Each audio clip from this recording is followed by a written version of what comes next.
Hello everyone, welcome to my studio. My name is Adébayo Bolaji for those of you who do not know, and for those who are familiar with my work, thank you for joining me in my studio. I wanted to do something really different, and I don't know if special is the right word, but important, I think that's a better word, with what's going on right now in the world. And I brought a really good friend of mine into my studio to talk about what's going on in the world right now. And with that, I mean the conflict with Russia and Ukraine, but more so not because that's the only conflict that's going on in the world, but because conflict is something that is happening on a daily basis.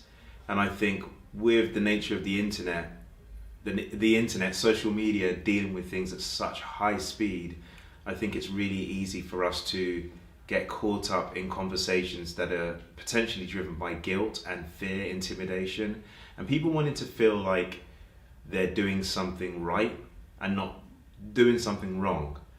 But I kind of feel like the potential for an individual to operate from a place of fear and intimidation means that sometimes the wrong information is being relayed. And by wrong information, I don't necessarily mean facts, because facts can be altered, but by wrong from a place of not being really informed about what an individual, what you, or what someone actually thinks and believes in. And what we're going to do today actually started from a really cool conversation in a pub. And we were just talking, thinking just how crap things are, and how weak an individual, and particularly the people who follow my work, majority I know that are artists, an artist can kind of feel that he or she needs to respond through their work about conflict, about war, about oppression, because that's what one is meant to do. And I think that can be a good thing, but it can also be dangerous. And we're going to talk about that today. But anyway, so the person I have brought into my studio is someone who's very much well informed with the subject matter, and is also a dear friend of mine. But I am not going to tell you about her. I'm going to let her tell you about what she does, and we're just going to chill and talk. We're just going to talk, and I kind of want to take the approach of someone who really doesn't know anything and feels afraid about asking questions that might feel stupid or dumb. And I want to kind of take that approach and just be the person asking questions and have a conversation, and you are all part of this conversation. I think the real powerful thing about social media, even though I was potentially mentioning the negatives, the really powerful thing is that it means that we can really support each other in terms of how we think and feel empowered about what to do and how to do within the context that you are operating from. Hopefully, man. So, yes. Hey, Anisa. Hi, Ade. So, Anisa, could you tell us what it is that you do? Sure, I'll try. Thank you very much for having me. It's great to be here and to transport our conversation, from the pub to here. I'll mix it a little bit with my own background, just to give that context as well.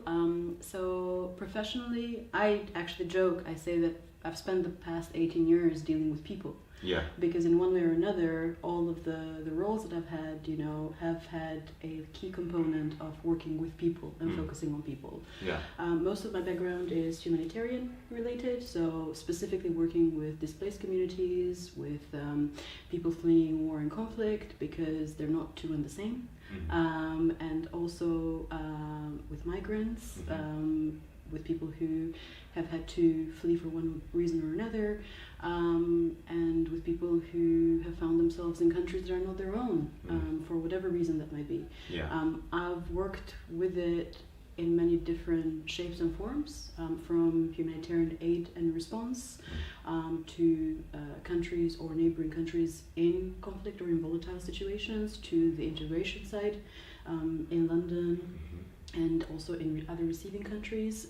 But also when it comes to crisis management, which is what I currently do with the consultancy that I co-founded last year called the Crisis Compass, we also very much look at not only supporting with crisis response organizations and also countries where volatile situations are taking place, but also with the private sector, who sometimes, unless as a private organization you are either involved in countries that are going through upheaval, but there are also organizations who go through critical times themselves.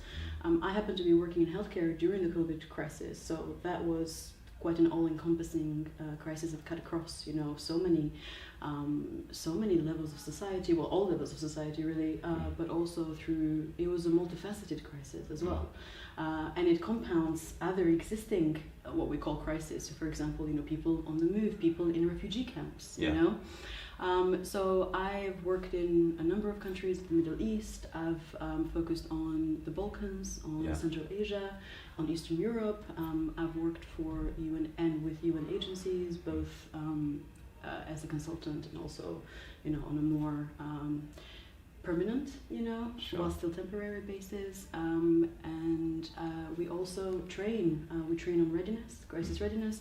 We train in framing communications, communication psychology, and also we train on conflict and cultural sensitivity as well.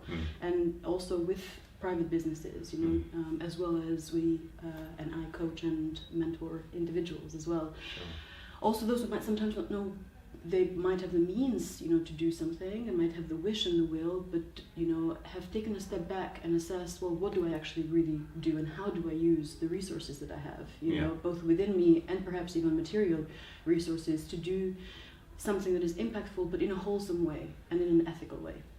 I really love a few things for what you said. So thank you for saying that, by the way. That's a lot of great stuff. That's a lot of stuff that you do. No, it is, because in my head I'm like, wow, okay, so the main things I picked up are humanitarian crisis, war, conflict, crisis was a big thing that stuck out to me, and training people how to go into particular areas, environments, and help people, but also listen to them and find out what they need. Above all. Exactly. And I think one of the reasons why I'm doing this is because there's this idea of when someone's in trouble, and let me just not use we as if to judge everyone else, but let me just say one, right? So one might kind of feel, you hear information, there's a country in trouble or a group of people or an individual in trouble, and you hear information, and all of a sudden, within 20 minutes, 30 minutes, 15 minutes, 24 hours in a day, or from a few Google searches or information that's been spread across the internet, or from just another individual, one all of a sudden kind of feels, I know how to help this person. And that's actually got nothing to do with listening to what an individual kind of needs. And so what I found interested with what you were saying is there might be people who already have resources and who already are able to sort of help themselves. So I kind of want to contextualize it, bring it back to what's happening now. And I'm very much aware of when I say, Russia and Ukraine, people immediately say, there's conflict here, there's conflict here, there's conflict here. And we all know there's conflict everywhere. But I think what's kind of critical right now 9 to 10 countries have nuclear weapons, right? And I think that's correct. And I feel that Russia, as we know it, is the one with the most powerful set of nuclear weapons, followed by the United States or something. And so I think what feels kind of scary right now is that the country that's doing the attack and the individual leading that, Putin, I think the scenario that people are feeling in their head is that one that can be really catastrophic for the whole planet. And so my question to you is, knowing what you know and having done what you've done and doing what you do, how did you respond to what happened recently? You know what I mean? Yeah, totally. before I answer that, I just want to pick up on something based on the summary that you gave as well. Last year, around November, December time, we gave a training to about 16 organizations. It was a 3-day training, and it was focused on what are called participatory methods. You know, we looked at ownership, we looked at opportunities, and we looked at how do you actually make sure that you include the people that you are, you know, the affected communities and the affected people. How do you include them, you know, into your decision making, your programming, your strategy? Because we also do a lot of strategy facilitation workshops, and also trust building is something that we focused a lot on, because, you know, our philosophy as both co-founders and also as the Crisis Compass is that there has to be local ownership. You know, we come and go. You know, the people affected are the ones that are, you know, like left to deal with things. The people affected are the ones that also, without them, no one trying to have access, political will and need aside, of course, because, you know, if you're being bombed, if your convoy is being bombed, you won't be able to go anywhere regardless. But it is your local population, your local staff are the ones who are so key and crucial and critical, you know. So those are the voices that really need to be heard. They need to be not just heard, but included in the conversation that impacts them. Supported as a, you know, almost like as a taken for granted, but it's very important to voice it, as you say, support it. But also, you know, from strategy to implementation to also monitoring and evaluation, whichever part of the project you're looking at. In terms of how I responded, you know, to the current situation, I've actually worked on Ukraine before, many years ago, after the first invasion. Because we have to remember that, you know, although this is a massive scale, Ukraine has been, you know, under invasion for about 8 years. You know, so this is not something that, in that sense, just happened out of the blue. You know. Donetsk, Luhansk, you know, so the Donbass region, and also Crimea, these areas, you know, and that's why looking at history and looking at, you know, facts and how things happen throughout history is important as well, when you consider your response too.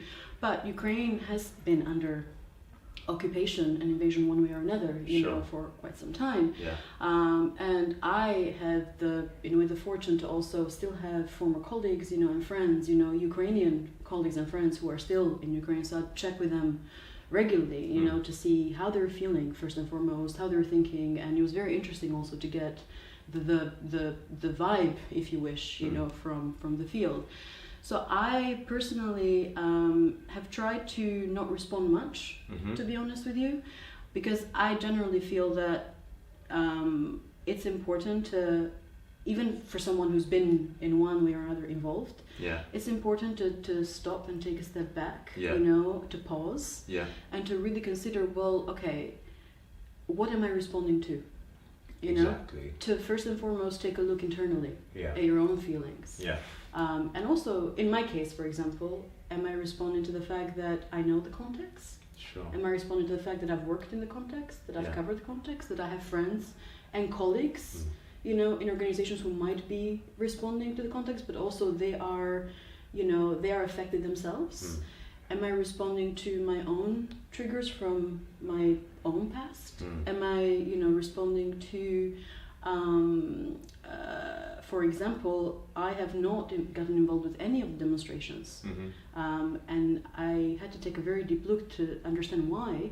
And it's because I think I felt very triggered by, you know, they remind me so much of the demonstrations during, and I mean, the Syria crisis still continues. So, you know, and I'll link this to. But for me, that was because I was so heavily involved with that as well. And in this instance, I've chosen to, you know, like respond or support in a different way. Like in this case, having these conversations or behind the scenes. And also with the Crisis Compass, of course, in a more operational way. But I think it's important to stop and really take a look inside and think, what is going on? What am I responding to? Absolutely. You know, what am I sharing and resharing?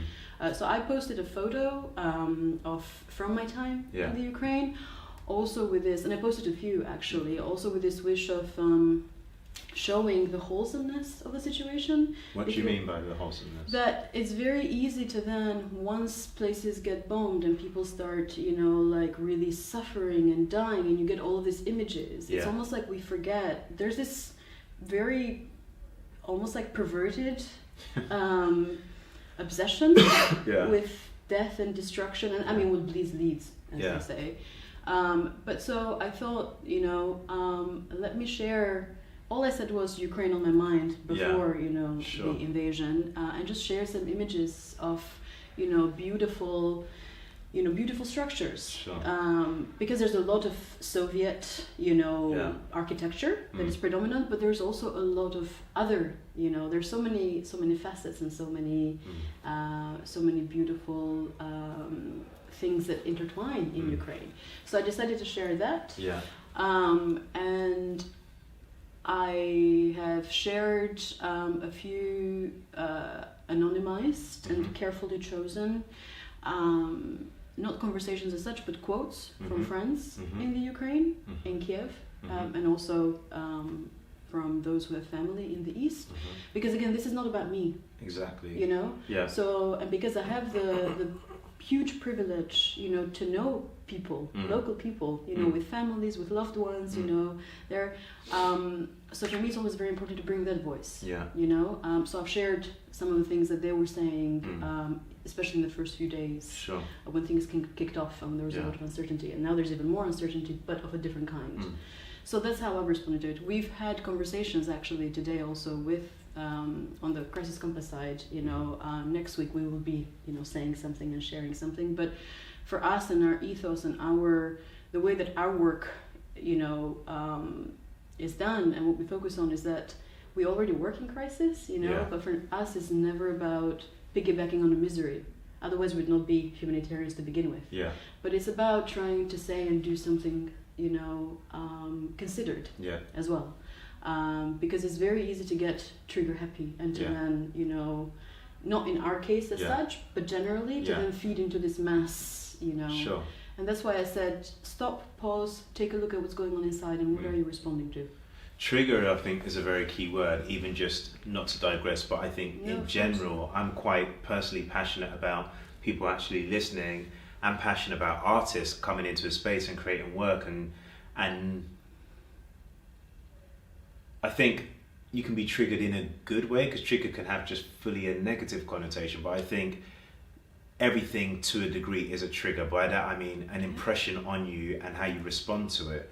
But I think it takes a lot of work for an individual to have information, to see something, to see an image, to see a color, to hear something, to see form, to have sound, and to have a kind of conversation with themselves and go, how do I feel about that? In some contexts, if you're having a fight, if you're a fighter in a ring and someone hits you and the context is it's the first person who's going to knock the first person down. Like if I was a boxer, I can't contemplate and think, for every single move. But even a boxer's still watching the other opponent and considering, and not just blindly like throwing like punches. Do you know what I mean? So I feel like there is a lot of truth in any kind of context, that however long or short it is, that there is a kind of pause, that there is a kind of, how do I feel about that and why? And I think from what you said, I found it was interesting that Anisa was saying that she doesn't respond in the same way all the time, that what you were saying where you're like, this time you didn't feel like going on a demonstration, so it's not that you've never gone on a demonstration before. So that you've gone to many, so that tells me like you are responding and listening to yourself at a particular time and feeling what's needed. But I feel like, what's your ultimate aim then when you share information, when you are trying to help? In your mind, what is the end goal? Like, what's the ultimate reason why you're doing that? I think also to connect that to your own mental well-being and mental health, because when you are in this line of work as well, or when you work generally, it can be a social worker, you don't have to be always a humanitarian on the field, you don't have to always be working with crisis in one way or another, but when you are in this kind of line of work, you really, and this is a lesson I've had to learn and I continue to have to learn, that... Just quickly, what do you mean by this line of work for people? Where you deal... where you deal with people, who are so affected, mentally affected too, people who've gone through so much, trauma and so much loss, you know, but also there's so much beauty in that too, because they are so strong and resilient. But, you know, you are offering a service or a support or whatever it might be, one way or another. So when you're in that kind of like line of fire kind of work, Sure. when you're a carer or whatever it might be, but where you clearly are supporting people one way or another, or having to look at solutions for them, or finding things, you know, finding ways to make life easier. If you're looking at the negotiation side, if you're negotiating with the government, it doesn't matter, but whichever side you're involved in, these things are heavy and very emotionally heavy, mentally heavy, and we are the last people to actually, you know, stop and look at that and think that way. So in this instance, when I decided not to partake in a demonstration, it's because I actually thought right now that would take too much of would drain too much of my energy, and it would trigger me, because I went to one. That's how I found out, you know, and I immediately felt that my body responded in a certain way, and I knew that that was not the place for me to be. And then I went back home or wherever I was going, I assessed what the reaction was, and I then thought to myself, I'm already involved in many other ways, I don't have to also be involved in this way. So you have to make an informed decision for yourself first and foremost, where your energy is used best, you know, so that then you can give of it in a way that is meaningful. That's what I meant by, you know, I'm all for raising, in fact it's important to raise your voice, it's important. This was just an example of a personal, you know, decision, and that's how, just to explain my thinking and my, you know, my way of assessing things. No, I think that's, just to jump in quickly, I think that's really important, because I feel it was similarly to when 2 years ago, gosh, it's like 2 years already with this pandemic, but when like Black Lives Matter was happening, Black Lives Matter has already been going on, and then if you take away the title Black Lives Matter, like me speaking as a person who is black, that conversation dealing with racism is an ongoing thing. Like it's almost becomes just part of your story, and by part of your story I mean an experience, not a label I put on myself, but just something that I experienced. But what was interesting when Black Lives Matter was going on, that there was so much guilt connected to what to do. Should I care? Should I do something? If I don't, am I a bad person? So then therefore someone does something from the wrong place. And I think the key thing that's just staying with me from what you're saying is, who is the person that needs help? If that person needs help, then it really means, what do they need? Not do what do I think they need? Because ironically then, you're kind of just making the problem worse. So it's kind of like, what do they need, and am I able to give it? Am I the right person to give it? In what form? I mean, you know, if you are, as you say, you know, if you're an artist, we're taking that example, you know, I mean, art is so powerful, and we could go on for so long talking about it as well, but and people have different opinions, but I don't think that art can ever not be political. You know, whichever way you look at it, you know, whether you consciously do or don't, that's a different, as an, you know, as an artist. But, you know, it's about assessing, you know, what is within your arsenal, so to speak, you know, like, I mean, we take the Ukraine again, since that's what we're talking about.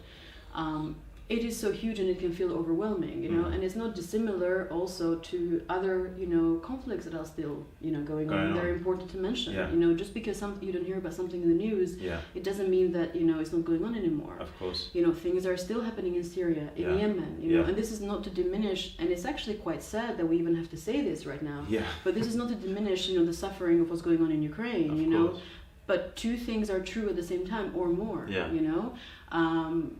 You know, the Democratic Republic of Congo, there's still a lot going on. I mean, it's sad to pick, but it's important to remember that these things don't stop, you know, Palestine. And I've been very dismayed, in fact, by a lot of the vitriol and a lot of hatred that has been, you know, placed towards people who actually do make this point, you know. These are all true things, you know, and we're not saying that one life is more worthy than the other, to the contrary. You know, we're just saying, you know, yes, there's a lot of you know, need out there, and there's a lot of situations that need spotlighting too. So do you feel there's unfair, I think, to use the word you use, spotlighting, for those who didn't really grasp that, I think what Anisa is saying, that there's nothing wrong when a conflict that's happening right now with Ukraine is going on, for other people to go, yes, that's happening, and let's not forget about the conflicts elsewhere. I think there's nothing wrong with doing that. I also feel that the potential danger happens where someone says that, like, don't forget about what's going on in Afghanistan, etc., etc. And so then an individual feels like, okay, well, so what? Am I not meant to care about Ukraine? Am I not meant to care about this other person? And I think this is where it gets really convoluted. It's again in the response, and this is what I'm trying to say as well. It's in how we respond to things too. No one is saying that you should not care about Ukraine, to the contrary. You know. I mean, it'd be stupid not to. You know, it's, you know. In it to a degree. I can explain what I mean by that, but sorry, carry on. Yeah. No, but does that make sense? What I'm saying? Yeah. You know. But it's just, again, I'm connecting it back to, you know, really. I've had very close friends of mine, you know, who have suffered on the back of this, and not because they're saying to the contrary. I mean, they're putting a lot of focus on the Ukraine as well, but you know, when you are, for example, of a former refugee background yourself, you know, like from a country, you know, that has been affected in the past, and you know, as I said, we all carry these things, you know, with us, and it's important to leave space, you know, for that conversation, and to not be trigger happy in our response or assumptions. You are assuming that someone is saying Ukraine is not important. You know? Who's saying that? You know? So again, what I am advocating for is taking a step back and responding more consciously, and really assessing the situation and not assuming whether you're responding to a particular thing happening, or you're responding to these things that get so quickly, you know, like they become like wildfires online, and then you get drawn into these rhetorics that actually are untrue. You know, the same friend that I mentioned, who for a very long time, in fact, was working with democratic movements, you know, in Russia, and with activists, you know, certainly not pro-Putin in any shape or form, to the contrary, being branded, oh, you are pro-Putin because you're saying that, hey, whilst you're looking after, you know, all of the, you know, refugees, rightly so, and it's wonderful, the response, it's important, the response, the refugees from Ukraine, the people fleeing from Ukraine, please also remember that there's people who've been stuck on the Belarusian and Polish border for 6 months, and no one has cared. If anything, that, I mean, it's so sad that no one has cared. Yes, it's messed up. That's so the if point anything, of the message. if anything, it's an opportunity. Sadly, but it's an opportunity to mention a bigger crisis. It's kind of like when a famous person, you know, the spotlight is on a famous person, someone who has more publicity or something, you know, someone who has less of that kind of coverage is going to use that time to say, oh, by the way, like, I'm also doing this, or I'm also involved in this. And I always think it's always key to listen to anyone who is in pain, right? Especially if I'm not going through what they're going through. I don't mean that all of a sudden means everything that they're saying is right or wrong, but I just think the key thing is just to listen first, get the information, and how can I respond and how can I help? You can't really decide whether someone's even helping in the right way, because people are not monolithic. What helps one group of people may not help the other. So I think it's also good to mention that no one really has autonomy on whether something is also helping or not, because like I said, like, again, from a personal experience, going back to Black Lives Matter, everyone was like, black people. I'm like, but when you say black people, it's not like this one group of people, like, we think differently. So what might help me might not help another black person. So I want to talk about something very quickly, what we spoke about at the pub, about, I think there's something important about working locally and working with what you can deal with, as opposed to trying to change the world by clicking your fingers. Exactly.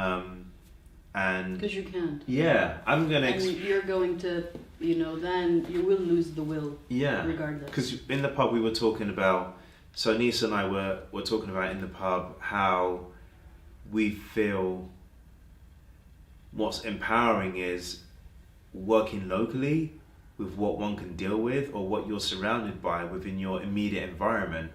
And if everyone was to kind of focus on that, like how that potentially eventually will affect all of us. So rather than trying to go above and beyond your means, so to speak, it's more effective sometimes to deal with what's at hand. Would you agree? Yeah, I mean, it's what you can control, right? And it's great that you bring it up because it connects also with something else that I wanted to say about, these situations in general, including it being a very good example. So when we say there's a Ukrainian refugees and there's others, that have been stuck for 6 months, and there's others who haven't even managed to flee so many of the countries that are experiencing conflict, and war.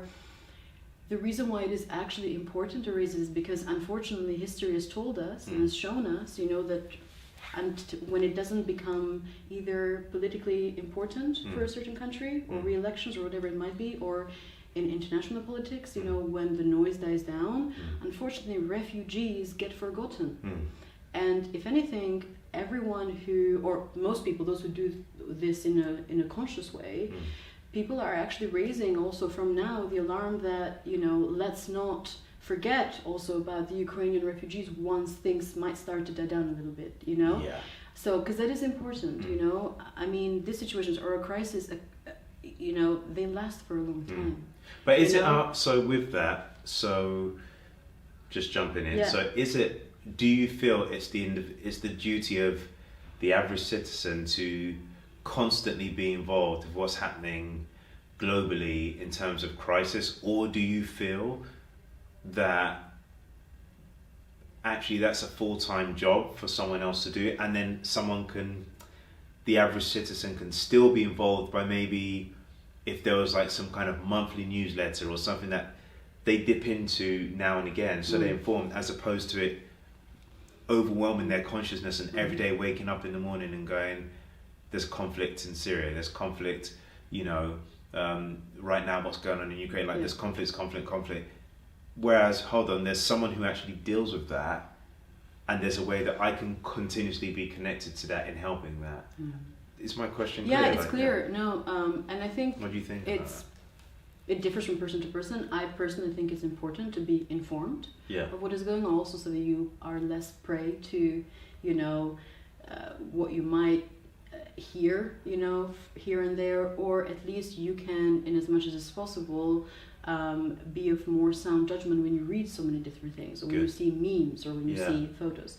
I'm not for, some people will be naturally more drawn, and I'm talking about if you don't work in, say, the international sphere, or even in local politics, or if you don't work in humanitarian response, or in crisis response, or in negotiations. Generally some people are more interested in international affairs, and some aren't. But I think it's important to be informed, and to be informed and armed with the right information in as much as you can ensure that it's right.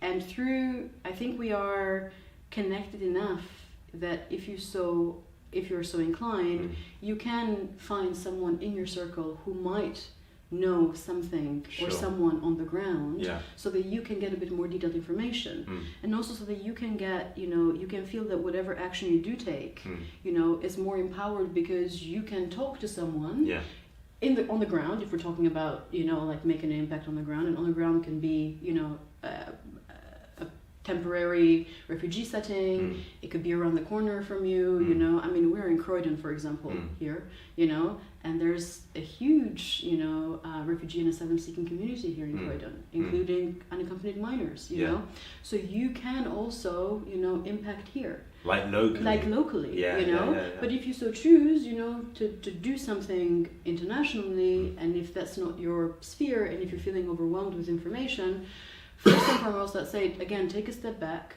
dilute that information, also see what resonates with you as an artist, for example. What does your practice look at?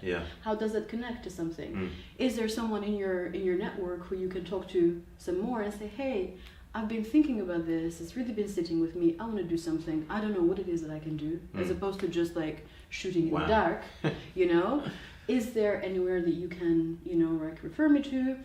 is this even of interest to you? Could we do something together? Again, I'm giving ideas Sure. here, but at least explore. But they're healthy questions. Yeah, What I explore love, with someone else or with others, and then, okay, hey, I might then say, or you might hear from this that I know people in Kiev. Yeah. I mean, there might be very little that you can do in Kiev right now, but what I can offer is at least sharing information from what these people are saying that is needed on the ground, you know, as one example. Yeah.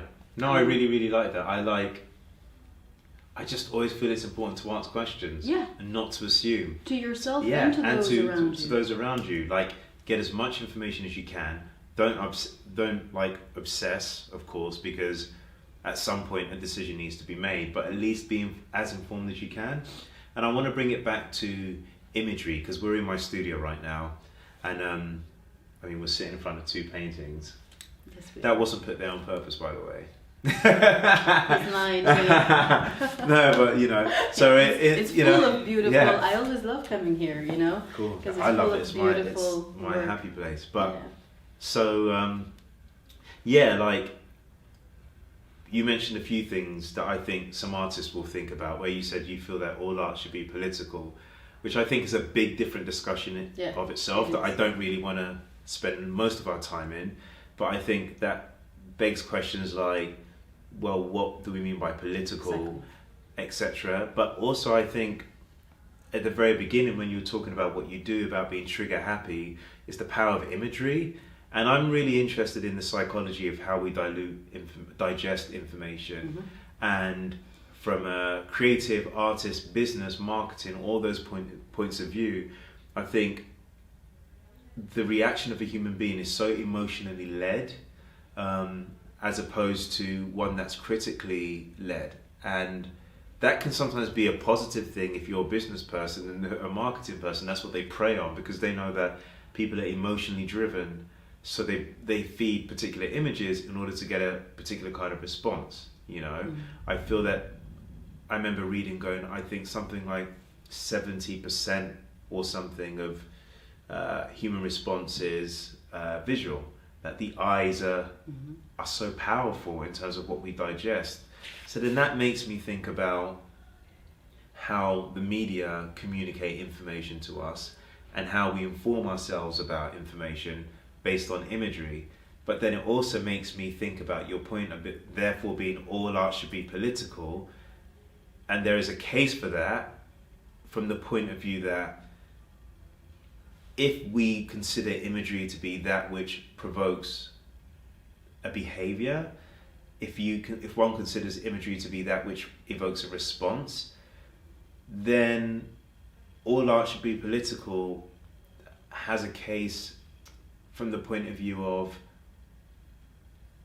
all art should seek to, all artists, when someone makes an image or creates a sculpture or something, I think in the artist's mind, there is how will people respond to that? And not even how will other people respond to that, but how is the artist themselves responding? Do you get what I mean? But just to interject, I didn't say that all art should be political. That is not the statement that I made. I said a lot of things, but that is not how I said is in my view, is that you cannot, and maybe I should explain that a little bit better. Sure. You cannot divorce yourself, when you're responding to something. Even if it's, I don't know, for example, you may have gone through an abortion. I'm taking a completely different, and that is something in your life that has also, led you to create a piece of work or a series or a whole exhibition or a body of work, you know. However you dealt with it, even what you had to go through, for example, to access, even the right to abortion, because some countries do and some countries don't have that. That still has a political connotation. Right. Laws are in place or are not, that allow you to do that. You may have had to go through horrible things to access one, You may have had to go through a lot afterwards, and apologies if this is triggering to anyone, but I'm trying to take an example that is a way, just to put it into context. From the point of view of one can't divorce themselves from decisions that are made, impact our lives one way or another. That's true. That is what I meant with that. That whether we consciously or subconsciously, not that all art should be political. Because it's also great to just go and look at something that is, but to me maybe also the way that my mind, you know, Right. works, and the way that my mind looks at, you know, even an explanation or even a title, you know, even if it's untitled, there's a reason for that, and the reason for that I find in the way that I interpret art, which is so personal, Sure. always connects one way or another, you know, to what goes on around us. You know, we are not this one being that is disconnected from the world. Connected. Everything is connected. Yeah. And unfortunately, I'm not qualifying here whether I like it or not, whether I think art should be, you know, political or not, you know, but by virtue of being so connected, everything impacts. Even decisions that you think, this has got nothing to do with politics. I guess it's from the point, I agree that everything's connected. And I think, thinking over it, I guess there's passive behavior, and there's active. And I feel like if we take a really simple example of the way someone might design a room or put something in place, there could be a subconscious behavior of design, of putting something in place that makes people feel comfortable or uncomfortable about a space. And that could be done from a passive point of view, meaning that someone's not actively trying to achieve something within that space or context, but they're operating from a point of view of how they understand harmony, how they understand composition, how they understand their emotions, right? Whereas another individual may do the same thing, but their intent is to drive a political conversation. And by political, I mean something that is deliberately involving us. So I think what separates something from being political or not is the intent. Yes. You know, two people can get a job, but one person gets it because there's a particular reason in order to progress someone else into position and blah, blah, blah. And then we call that a political move, as opposed to a move that was intrinsically just for the sake of enjoying that moment. Do you know what I mean? Exactly. Are we making sense? We hope we are. Yeah, man. But just something to add on, to go back onto the response side of things, you know, it's also okay not to respond. Yeah. I think it's important to say this. We don't have to respond to everything when it comes to an overwhelming situation or a situation that has so much suffering in it, as unfortunately there's so many of those in the world. And again, with the Ukraine crisis, you know, currently too, with the Ukraine situation, you know, sometimes it might be the most, you know, respectful, you know, thing, or the thing with most integrity to do, to say, you know what, this is overwhelming to me, you know, I don't really know, and might not even have the avenue of talking to someone who might know more, put me in touch.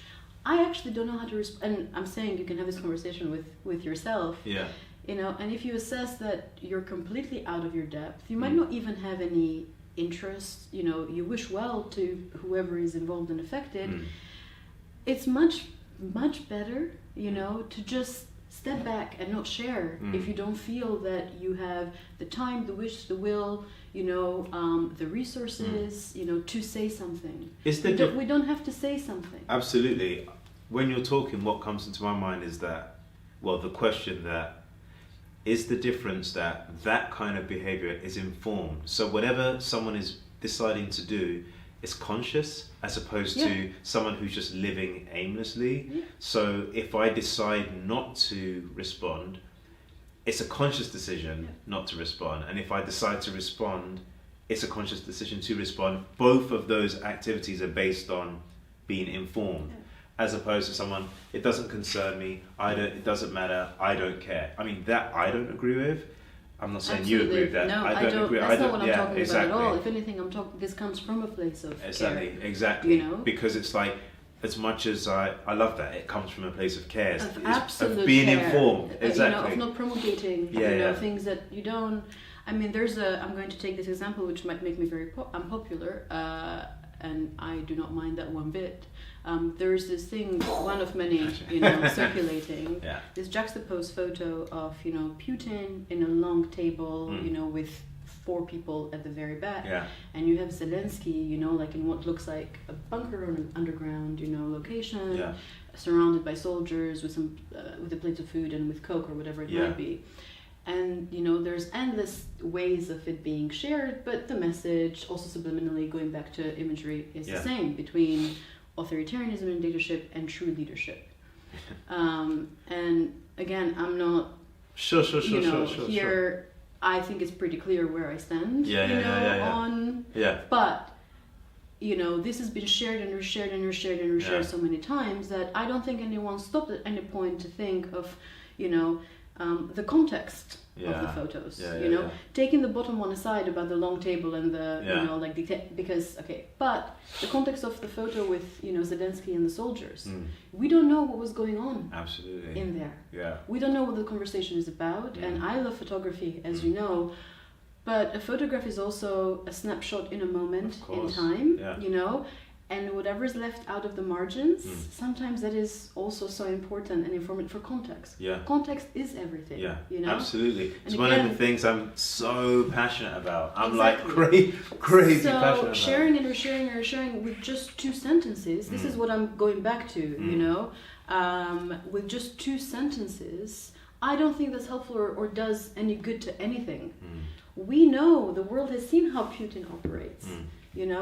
For example, to go back to Syria, because this links so well, this is not, Putin is a key ally of Assad. Assad would have not been able to, stay in power, and continue, cleansing and butchering his own people if it wasn't, for Russian support. So, we know those are tactics. So we know, yes, the long table, I can see how all of that happens. What I'm arguing about or advocating for is for us to really engage, to become thinkers as well. To think about what we're sharing and why we're sharing it. And there's so much more going on behind the scenes that we do not know, and the context, as opposed to just this blank statements. Because, for example, again, to go back with the Syrian example, before the war in Syria, Vogue had a article about Asma al-Assad, because she was, educated in London. She used to work in the city here in London, So for Vogue magazine, that was a great portrait of a, first lady, and especially in a Middle Eastern country. That was the undertone as well. And fast forward a few years, it's a very different story, So this, I don't know, I personally also am very against this veneration of, a cult or a person that becomes like that overnight. Well, it's not really, so simple. It's like Hollywood-esque. It's where you dilute the human experience to placards, and all of a sudden someone's this Messiah-like, Christ-like figure, and I'm like, no, this human beings, the situation's a lot more convoluted. There are more variables, there are more things that are involved.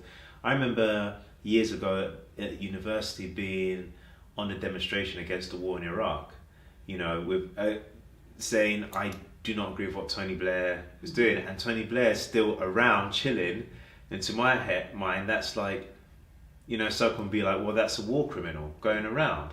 And there's the conversation with the West versus the rest of the world, and the potential righteousness that comes with how the West does things as against to how people. So my point is not to get into a debate of who I think is right or who I think is wrong.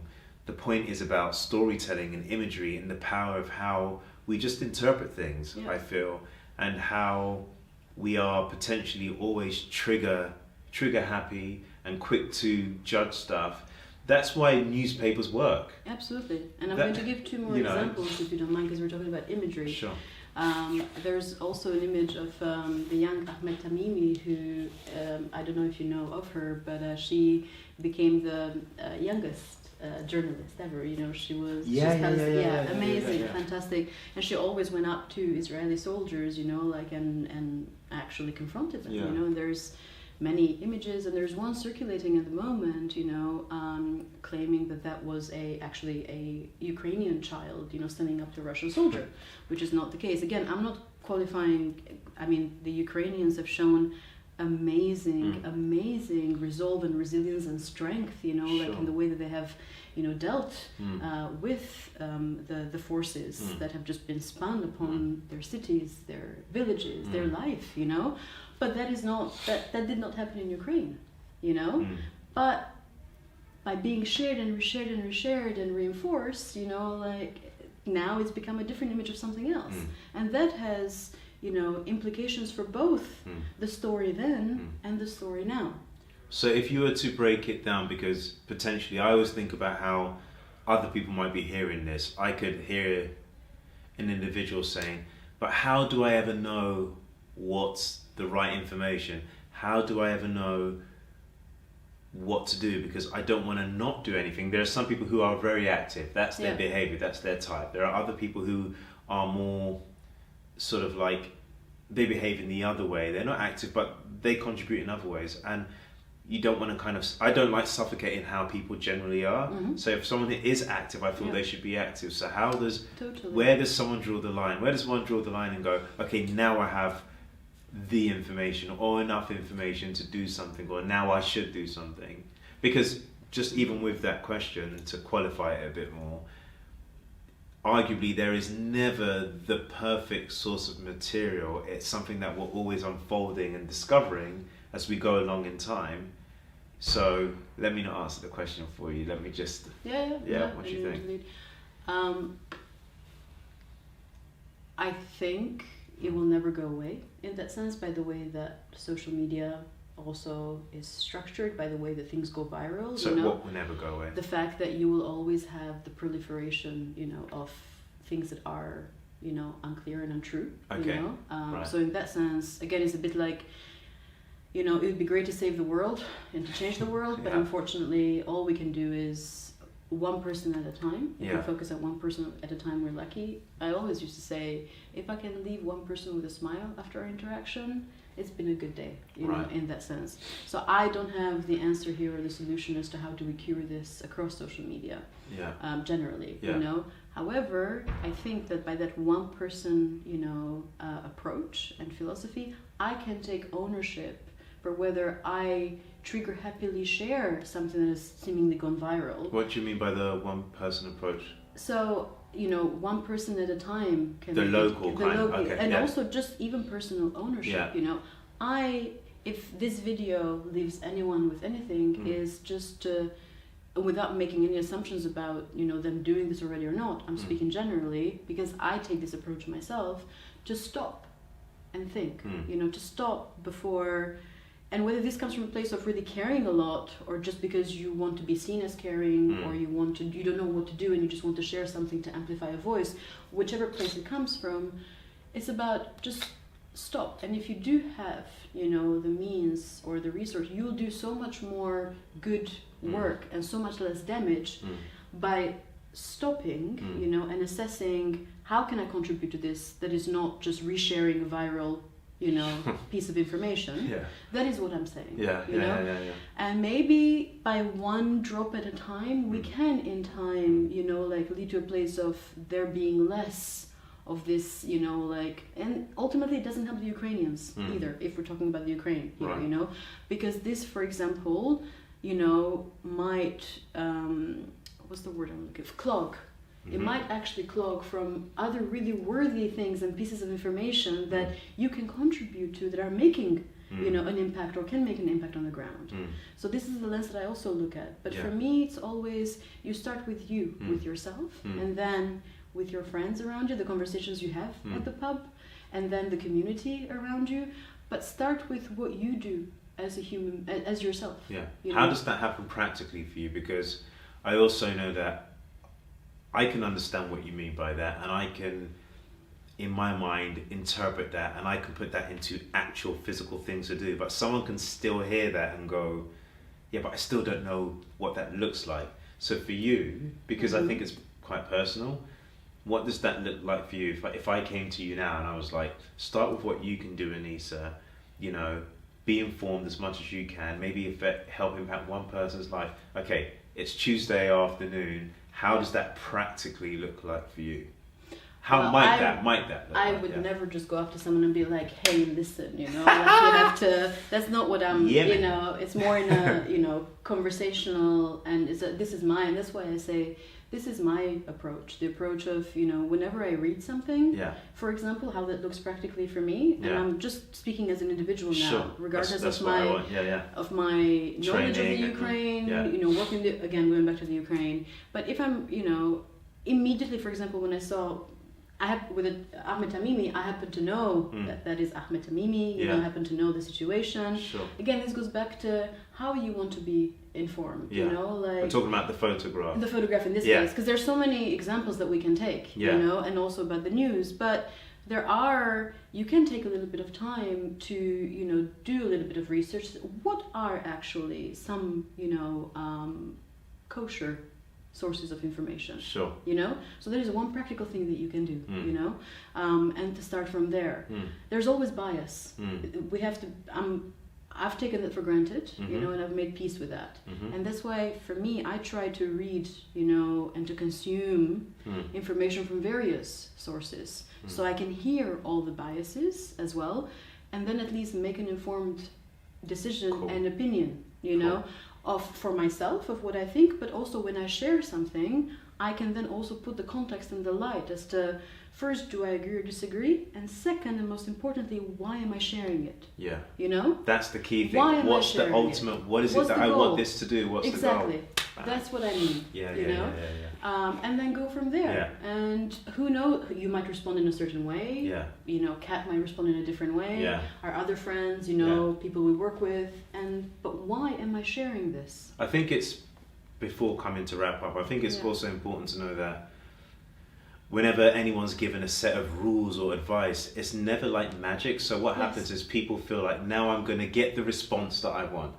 And I think it's also good to mention that this doesn't mean that the response one's going to get from doing something as right as they can will be positive, or that it will even do anything. I think the essence of it is, correct me if I'm wrong, that being informed, taking time to know why you're doing something, you know, like what's the aim, and just checking in. And also for yourself, first and foremost, so you can actually, if we're taking it back to, and this is selfish, but it's selfish in an important way. Yeah. But so that you can sleep at night, too. Well, with yourself. Because ultimately we all sleep alone. Yeah. You know. Yeah. Regardless who's in bed with us, but we sleep alone. Yeah. You know, with our mind, you know, with our soul, with our heart. Yeah. And in terms of, you know, again, these situations, very sadly in general, it's also important to keep in mind that it's not a sprint, very sadly. It's a marathon. That's right. And that it's important to... You mean to solve...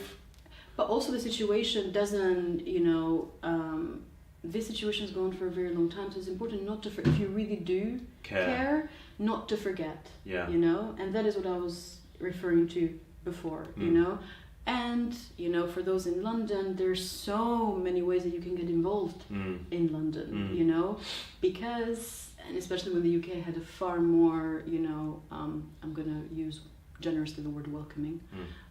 Could use a different word, but I'll use that. A more welcoming approach, you know, to, you know, principles enshrined in international humanitarian and refugee law of, you know, offering protection to people, but there's so many, you know, wonderful, resilient, you know, fantastic, you know, people here in London who first and foremost are doing great things for themselves, you know, but who still are building that community because they come from a very different country, you know. And there's also, as I mentioned before, unaccompanied minors who do not have a family here, you know, who with the right, you know, organizations, you know, involvement, you could, for example, even as artists, you could get involved and, you know, share your time and your skill, you know, be mentors, be coach, you know, you can find so many ways that, you know, you don't necessarily have to go or be involved in Afghanistan. There's many Afghanis here, there's many Afghani unaccompanied minors here. Yeah. Who you can help in a very, if we're using the word help, in a very tangible way, you know, in setting their life up, as one example. Yeah. You know, so there's so many ways that we can get involved on a one-to-one level, on a local level, if we're feeling especially so overwhelmed. Where does someone go if they? I mean, it might be an obvious answer, but let's say for people who are in London specifically, like I'm in London, I want to help. Where's a good starting point? What do you want to help with, first and foremost? Good. What are your skills? Yeah. What are your resources? What are you willing, you know, to offer? So you have to, again, have this conversation with yourself so that that also tailors your search, and then that tailors the questions that you ask after as to whether this organization is right, first and foremost, for what you can offer or what you want to expand. And at the same time, whether, you know, your money, if you're giving money is different, but I'm talking about, actually sharing of your experience and your skill. Yeah. Whether this is a reputable organization, but always start with asking questions of yourself. What can I offer? Time, very important. Also ask the question, how much time do I have to offer? And what does it look like? Yeah. And which, it's beautiful that we have so many things coexist within ourselves, and we have so many different skills. For you, for example, okay, you're a fantastic, painter, but you're also a director. You used to be an actor. You still are, because you never stop being one just because you're not practicing it all the time. Sure. You worked in law in the past. I'm taking this as a good example. Sure. You're excellent at understanding how business, runs, marketing. Which of those resources do you want to be offering? It doesn't have to be, painting skills. Sure. If that's not what you want, that is something for you that you do for your soul. Sure. So choose first and foremost what you want to offer, how much time you have to offer, and then look at what organizations need that. There's many, and I'm happy to, maybe we can do a resource, pool for people to to refer to if they feel that they want to. We will do that. Yeah, it will be so that. Does that answer the question? 100%. It's really helpful for me. It's really important that. I wanted this to be, thank you so much. Of course. I wanted this to be a conversation. I mean, these are conversations that we would have, in the pub. with some wine in the pub. And that we do Yeah, exactly. With some wine. Exactly. But we should have had, is it too early for wine? We should. I know, where is the wine? But I also wanted just to use a platform that exists and that all of us can key into. And not just to complain about stuff, but actually bring it to a table, a metaphorical table for all of us just to go, how about this, how about that? And maybe what we've said has helped you. I hope it's helped you. It's reminded me again, because it's really good to bring the thoughts into a constructive place where you can feel empowered, knowing, okay, it's okay that I start this way, and this is not the only way to go about and help, but I feel it was important for me also to bring one who I know, that I know is on a continuous basis involved in this kind of conversation. And Anisa was also involved, also recently did a TED Talk. What was the TED? Because people could just Yeah, sure. Yeah, what was that? With pleasure. It was last October at the Center for European Formation in Nice, and the talk is titled "The Art of Resilience." And what I share in the talk is just a few of the countless, observations and lessons that I have learned, and I share 4 or 5 stories from the privilege I've had of meeting so many people, who really still stand tall, even, when they've been faced with blasts that feel unending, So it's about the resilience of the human spirit. And again, when we're looking at, supporting, for me it's very important to leave with another message that we don't look with pity, and that we don't think of people as helpless. That's not the point. Absolutely. These people are fantastic, they're intelligent, they have resources within them, and so it's about how is this a collaboration and cooperation, So the talk was very much about bringing some of their voices and sharing some of their wisdom and, sharing some of their story and, what makes our spirit continue to keep going when we feel that everything is falling down repeatedly all of the time. And the way that it starts is to put it into context and frame with some of my own experience and story. Yeah. Brilliant. Thank you so much. Anisa! Thank you. Now it's high-fiving, man. Are you? Yeah. I'm shit at high-fiving, but it worked. Thank you so much for making this space and for the conversation. It's so cool. And I hope everyone's enjoyed it. And feel free to share your own thoughts and your own ideas about what we've spoken about, and please, all good vibes. Let's Thank have you. a conversation for sure. 100%. Ciao for now. Bye bye.